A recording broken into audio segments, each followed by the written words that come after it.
Mais évidemment, je voudrais vous poser quelques questions d'actualité sur la guerre, notamment en Ukraine. Deux questions. Première question un peu, désolée, hein, un peu basique. Comment est-ce qu'on arrête une guerre? Là, il n'y a aucune négociation, il n'y a rien. Là, on est, comment dire, dans une situation où aucun des deux protagonistes n'a intérêt à arrêter cette guerre.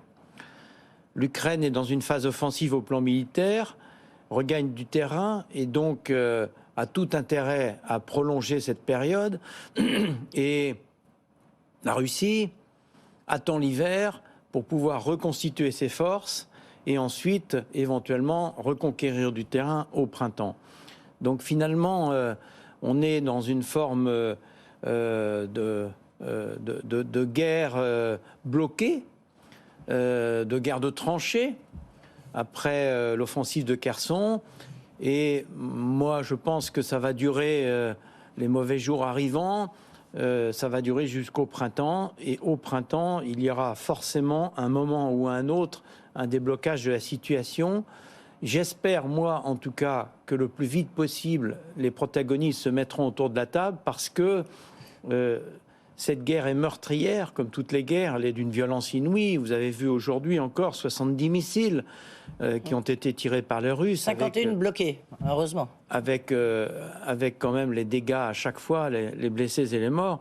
On en est, d'après certains décomptes, probablement pas loin de 100 000 soldats de part et d'autre mis hors de combat.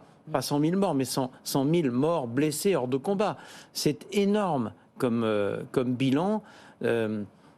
C'est vrai que ce que je souhaite au plus profond de moi-même, moi qui ai eu l'occasion dans ma carrière militaire de côtoyer des théâtres de guerre, c'est que ça s'arrête et qu'on puisse mettre tous les protagonistes autour de la table. Oui, mais on ne sait pas qui peut les faire s'arrêter. C'est ça le problème. La gouvernance internationale, elle est quasiment inexistante. Seuls les Américains pourraient. Mais à ce moment-là, ça serait un affrontement avec Poutine inimaginable. Vous avez raison. Une des difficultés du monde dans lequel nous vivons, depuis la chute du mur de Berlin et l'apparition du terrorisme de masse en 2001, c'est que ce monde n'est plus stabilisé. Les stabilisateurs automatiques, suivant cette expression de l'ambassadeur de Lattre, qui sont les organisations internationales, n'arrivent plus à réguler ce monde. Les États, puissances ne répondent plus et les terroristes islamistes radicaux non plus. C'est une des vraies difficultés. En tout cas, je pense quand même que les États-Unis et la Chine ont une influence sur les deux principales puissances, l'Ukraine et la Russie, que l'Europe aussi peut jouer son rôle. Et finalement, nous, les Européens, nous n'avons aucun intérêt à ce que cette guerre se prolonge. Nous en subirons les conséquences, évidemment. Et puis, cette guerre, finalement, est un non-sens. On voit bien, on est quasiment revenu ou pas loin aux positions de 2014. Elle a commencé en 2014.